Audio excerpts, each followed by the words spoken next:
So hello everyone, today we will come with another video. So आज का topic जो होगा वो होगा प्रोटोप्लाज्म। सो आई होप कि आपको लास्ट वीडियो अच्छी लगी होगी, और अगर आपने नहीं देखी है तो आप मेरे चैनल पे जाकर लास्ट वीडियो को देख सकते हैं। So let's get start. Protoplasm क्या होता है? Fluid contain in sales. जो सेल में फ्लूइड होते हैं, एग्जाम्पल साइटोप्लाज्म या न्यूक्लियोप्लाज्म, उसको क्या बोलते हैं हम? प्रोटोप्लाज्म। वो कंबाइन होके इट मेक्स प्रोटोप्लाज्म। और प्रोटोप्लाज्म क्या करता है? Contain the genetic material of cell. Cell का जेनेटिक मटेरियल कंटेन करता है और कंट्रोल करता है cell activity. It also control the activity of the cell. क्या क्या मूवमेंट कर रहा है, कैसे कर रहा है, ये सब कंट्रोल करता है। ओके, तो ये दो टाइप में डिवाइडेड है, साइटोप्लाज्म और न्यूक्लियोप्लाज्म। साइटोप्लाज्म क्या होता है? Contain in plasma membrane and outside nucleus. तो साइटोप्लाज्म प्लाज्मा मेम्ब्रेन में होगा और आउटसाइड न्यूक्लियस के बाहर होता है, और प्लाज्मा मेम्ब्रेन होती है, सेल की प्लाज्मा मेम्ब्रेन होती है, न्यूक्लियस होता है, इससे बाहर जो ये क्या है? साइटोप्लाज्म होता है। न्यूक्लियोप्लाज्म है तो न्यूक्लियो है, मतलब न्यूक्लियस के अंदर होगा, तो प्रेजेंट विद इन न्यूक्लियस में होता है। ओके, तो साइटोप्लाज्म के रिलेटेड, इसके स्ट्रक्चर के रिलेटेड बहुत सारी थ्योरीज दी थी, बहुत सारे साइंटिस्ट ने, रिसर्चर्स ने रिसर्च करके कि भाई इसका स्ट्रक्चर कैसे होता है, दिखता कैसे है। तो अलग अलग थ्योरीज के बेस पे इसको डिफाइन किया गया है। So theories of typical nature of protoplasm. Okay, so जो सबसे पहली थ्योरी आती है वो होती है ग्रैनुलर थ्योरी। एटमन ने दी थी। According to this protoplasm composed of small granule. इसके अकॉर्डिंग क्या है, जो प्रोटोप्लाज्म है हमारा, वो क्या है? स्मॉल ग्रैन्यूल्स में है। उसमें प्रोटोप्लाज्म में स्मॉल ग्रैन्यूल्स हैं। ओके, नेक्स्ट थी एलोवेर थ्योरी। किसने दी थी? बुटचिली ने दी थी। इसने क्या बताया था? इन्होंने बताया था कि protoplasm composed of small bubbles. Protoplasm में स्मॉल स्मॉल बबल्स होते हैं, जिन्हें हम क्या कहते हैं? एल्वेले। ओके, नेक्स्ट आती है फ्लिबलर थ्योरी। फ्लिबलर थ्योरी किसने दी थी? फिशर एंड फ्लेमिंग ने दी थी। अब इन्होंने क्या बताया था? इन्होंने बताया था protoplasm composed of thread like structure होता है प्रोटोप्लाज्म में, जिसे हम कहते हैं फिब्रिल्स। ओके, ये होता है थ्रेड लाइक स्ट्रक्चर, इसे फिब्रिल्स कहते हैं। नेक्स्ट जो थ्योरी दी थी वो थी reticular theory. Kaelin, हेंस्टर and Kairali ने दी थी। इन्होंने क्या बताया था? कंसिस्ट ऑफ, ये प्रोटोप्लाज्म क्या कंसिस्ट करता है? Thread like network.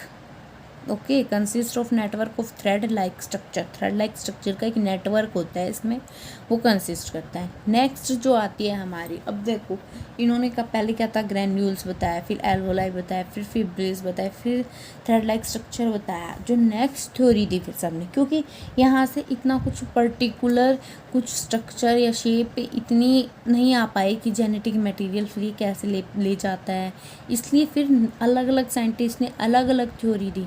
नेक्स्ट जो आई वो आई कोलाइडल थ्योरी। ये किसने दी? हार्डी एंड फिशर ने दी थी। इसके अकॉर्डिंग क्या था? According to this protoplasm mainly exist in two phases. दो फेजेस में एग्जिस्ट करता है। क्या है? मोलिकुलर सॉल्यूशन और कोलाइडल सॉल्यूशन। ओके, सो जो मोलिकुलर थ्योरी है, पता ही चल रहा है मोलिकुलर के नाम से कि मोलिक्यूल्स होंगे इसमें। ठीक है, तो क्या है? Micro molecules. मोलिक्यूल्स बहुत छोटे होते हैं। ठीक है, तो कंपोज्ड ऑफ माइक्रो मोलिक्यूल्स है इसमें, जैसे कार्बोहाइड्रेट और सोल्ट्स। नेक्स्ट आती है हमारी colloidal, mainly composed of macro molecules. Colloidal का मतलब क्या होता है कि छोटे छोटे पार्टिकल्स मिलके बहुत सारा बड़ा मोलिक्यूल बना लिया, तो कंपोज्ड ऑफ मैक्रो मोलिक्यूल। इसमें आते हैं हमारे protein, lipids, polysaccharide, nucleic acid. Okay, अब जो मोलिकुलर सॉल्यूशन होता है, इसके जो पार्टिकल्स होते हैं वो नॉन स्टेबल, क्योंकि छोटे हैं तो वो मूवमेंट जल्दी जल्दी करेंगे। कोलाइडल के पार्टिकल जो है, मोलिक्यूल्स बड़े हो गए तो वो स्टेबल हो जाते हैं। They are readily soluble in water. Water में जल्दी सोल्यूबल हो जाते हैं। क्यों हो जाते हैं? क्योंकि छोटे पार्टिकल्स हैं। और जो ये लेस सोल्यूबल इन वाटर, क्योंकि बड़े पार्टिकल्स हैं, तो नहीं हो पाते।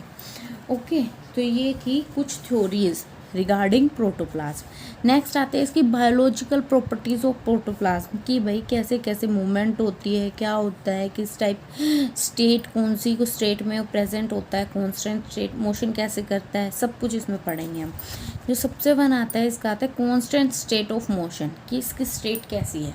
मोशन कैसे करता है प्रोटोप्लाज्म है जो, वो दो टाइप की मूवमेंट करता है, ब्राउनियन मूवमेंट और साइटोस्लिक मूवमेंट।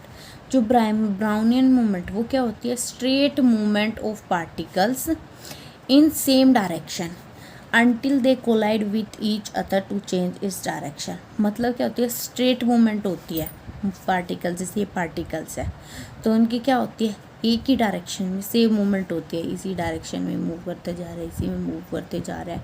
जब तक मूव करते हैं, जब तक कोई पार्टिकल्स इनसे आके, अगर ये पार्टिकल्स है फॉर एग्जांपल और यहाँ से टकरा गया तो इसने अपनी कुछ और शेप बना ली। ओके ऐसे। अब आती है साइटोस्लिक मूवमेंट। इसमें क्या होता है, यूनिडायरेक्शनल मूवमेंट होती है ऑफ साइटोप्लाज्मिक पार्टिकल्स की टू मेक स्पेशलाइज स्ट्रक्चर, जैसे कि amoeba cell show cytosolic structure. Okay unidirectional होता है। अमीबा है ये, कोई शेप नहीं होती अमीबा की, जब ये मूवमेंट करता है तो ऐसे स्यूडोपोडिया टाइप का एक पैर बना लेता है, एक साइड को निकल जाते हैं इसके पैर, फिर जाके जब ये फूड को इसको एनग्लव करना होता है, फॉर एग्जांपल ये फूड है तो यहाँ ऐसा अपना ऐसा स्ट्रक्चर बना लेता है कि फूड को ये अपने अंडर ले ले। ठीक है, तो ये होती है हमारी साइटोस्लिक मूवमेंट। ओके नेक्स्ट जो है वो है रिवर्सल ऑफ डाइफेजिक स्टेट, मतलब दो फेज में ये क्या होता है, एग्जिस्ट करता है। ठीक है, फॉर एग्जांपल प्रोटोप्लाज्म है, ये इसकी इनर पोर्शन है और ये आउटर पोर्शन। तो जो इनर पोर्शन होगा वो क्या होगा, लेस विस्कस होगा, और इनर पोर्शन से क्या बनेगा, प्लाज्मोसोल बनेगा, और वो प्लाज्मोसोल क्या कर सकता है, फ्रीली मूवेबल होता है। और जो पेरिफेरल मोशन पोर्शन है ये वाला, यहाँ ये क्या होता है, विस्कस होता है, ज़्यादा विस्कस होता है, ये बनाता है प्लाज्मोजेल। ओके और क्या इसमें क्या होता है, मॉलिक्यूल्स आर रेटिकुलर फॉर्म में ऐसी होती है, एक के बाद एक के बाद ऐसे सर्कल में होती है, रेटिकुलर फॉर्म बनाता है हमारी। नेक्स्ट आता है, इसका आता है टंडल इफेक्ट। तो टंडल इफेक्ट में क्या आता है, इसका property of scattering of light by protoplasm particles, वो क्या है, टंडल इफेक्ट है उसका।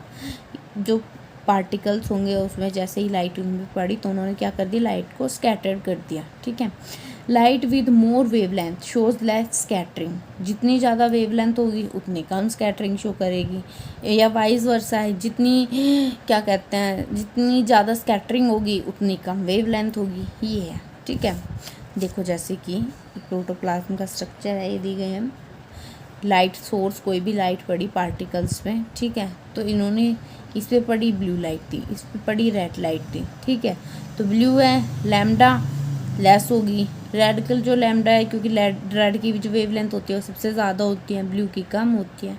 ओके तो जैसी जैसी लाइट होगी वैसी वैसी उनकी वेवलेंथ के अकॉर्डिंग उतनी ही स्केटरिंग होगी। लाइट ज़्यादा स्केटर्ड करती है क्योंकि इसकी वेवलेंथ ज़्यादा होती है, वो वेवलेंथ ज़्यादा होती है तो कम स्केटर्ड करती है। ओके नेक्स्ट है सरफेस टेंशन। सरफेस टेंशन क्या होता है, प्रेशर जो उसके सरफेस पर लगता है उसे कहते हैं सरफेस टेंशन।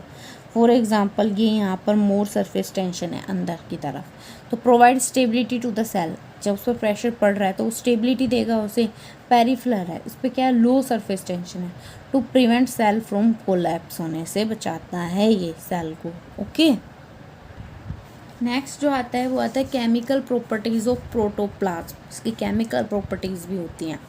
तो इनऑर्गेनिक मॉलिक्यूल्स होता है, क्या होता है, वाटर होता है इसमें H2O, 70 to 90% वाटर होता है। सोल्ट आयंस होते हैं, सोल्ट के आयंस होते हैं इसमें। गैसेस होती हैं, एसिड एंड बेसिस होते हैं। एसिड और बेस होते हैं वो कितने होते हैं, 1 to 3% होते हैं। ओके अब आते हैं नेक्स्ट, इसका आता है ऑर्गेनिक मॉलिक्यूल्स में क्या होते हैं। नॉन ऑर्गेनिक में पता चल गया, ऑर्गेनिक में दो टाइप के, माइक्रो मॉलिक्यूल्स और मैक्रो मॉलिक्यूल्स। जो माइक्रो मॉलिक्यूल्स हैं उसमें क्या है, कार्बोहाइड्रेट। तो माइक्रो है, छोटा होगा तो मोनोसेक्राइड या फिर डाइसेक्राइड, ये ही दो बनेंगे इसमें। और जो मैक्रो है उसमें कार्बोहाइड्रेट से क्या बनाएगा, ये पॉलीसेक्राइड। सो पहले हम इसको देख लेते हैं। जो हमारा माइक्रो मॉलिक्यूल्स होता है उसमें कार्बोहाइड्रेट्स होते हैं, मोनोसेक्राइड जिसमें सिंगल होता है, डाइसेक्राइड 2 चेन होती है। ओके तो मोनोसेक्राइड के यहाँ पे और भी बहुत सारे हैं, ट्रायोस, टेट्राओस, पेंटोस, हेक्सेस, हेप्टेस। ट्राई में 3, टेट्रा में 4, पेंटा में 5, 6, 7 ऐसे ये होते हैं कि कितनी ग्लूकोज की चेन है इनमें। ओके और जो हमारे डाइसेक्राइड है वो हमारे 3 है, माल्टोस, सैक्रोस, सुक्रोस और लैक्टोस। जो माल्टोज है वो ग्लूकोज और प्लस ग्लूकोज की 2 चेन होती हैं, तो वो क्या बन जाता है, माल्टोज।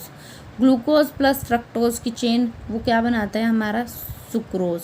ग्लूकोज प्लस गैलेक्टोज वो हमारी क्या बनाता है, लैक्टोज। ओके। और जो सेकंड है इसमें, फर्स्ट माइक्रोमोलिक्यूल तो हो गया कार्बोहाइड्रेट, जो सेकंड है वो है हमारा amino acid. Amino acid protein formation में हेल्प करते हैं, इस बात को रिमेंबर रखना हमेशा। तो जो अमीनो एसिड होते हैं वो कार्बन ग्रुप है, इधर ये क्या है, ये कौन सा ग्रुप है, आप मुझे कमेंट में बताइएगा। ओके, ये हाइड्रोजन है, इधर ये कौन सा ग्रुप है, बताओ सोचो, ये हमारा अमीनो ग्रुप है। ओके, और आर क्या है, एल्कलाइल ग्रुप होता है हमारा, ठीक है। और ये भी हमारा, अगर आपने कमेंट कर लिया है तो आपको पता होगा ये कार्बोक्सिलिक ग्रुप है। ओके, तो ये होता है हमारा अमीनो एसिड। तो ये भी किस में आता है, माइक्रोमोलिक्यूल्स में, और फॉर्मेशन करता है प्रोटोप्लाज्म की, ठीक है, हेल्प करता है प्रोटोप्लाज्म फॉर्मेशन में। ओके, नेक्स्ट अब आता है हमारा मैक्रोमोलिक्यूल्स। तो मैक्रोमोलिक्यूल्स में क्या, पॉलीसेकेराइड, मतलब बहुत सारी कार्बोहाइड्रेट की चेन्स होती हैं इसमें, स्टार्च होता है, ग्लाइकोजन होता है, ठीक है, सेल्यूलोज होता है, ये सब होता है इसमें। ओके, नेक्स्ट जो आता है वो आता है हमारा प्रोटीन। इसमें प्रोटीन में भी बड़ा मॉलिक्यूल है, तो क्या होता है, पॉलीमर्स ऑफ अमीनो एसिड के पॉलीमर्स होते हैं, ठीक है। प्रोटीन भी अब हमारा 2 टाइप का होता है, एक तो हमारा होता है ग्लोबुलर प्रोटीन और एक होता है फिब्रस प्रोटीन। तो जो ग्लोबुलर प्रोटीन होता है वो एग एल्बुमिन में मिलता है, जो एग होता है एल्बुमिन मतलब उसका वाइट पार्ट है। ओके, और किसमें, मतलब ग्लोबुलिन्स में मिलता है जो कि एंटीबॉडीज़ बनाते हैं। फेब्रस है वो फेब्रिन में और एक्टिन में मिलता है। ओके, थर्ड वन है इसका लिपिड। लिपिड भी हमारा एक मैक्रोमोलिक्यूल है, एस्टर और फैटी चेन्स बनाता है। ओके, जैसे कि ये मान लो ये एक मॉलिक्यूल है, तो ये क्या है, ये हेड होता है, हाइड्रोफिलिक हेड होता है, आपको पता है, हाइड्रोफोबिक टेल होती है। तो टेल किसकी होती है, फैटी एसिड चेन है ये, और ये क्या है, ग्लाइकोरोल है, तो ग्लिसरॉल है ये, तो ये हेड होता है, ये टेल होती है इसकी। ओके, ऐसे मूवमेंट करते हैं, ये लिपिड का स्ट्रक्चर है, लिपिड के होते हैं ना, ये लिपिड का स्ट्रक्चर है। तो इस वीडियो को यहीं पे एंड करते हैं। अगर आपको वीडियो अच्छी लगी हो तो लाइक करना, कमेंट करना और शेयर करना बिल्कुल, और मेरे चैनल को सब्सक्राइब कर लीजिए अगर आप अपने चैनल पर नए हैं। Thank you.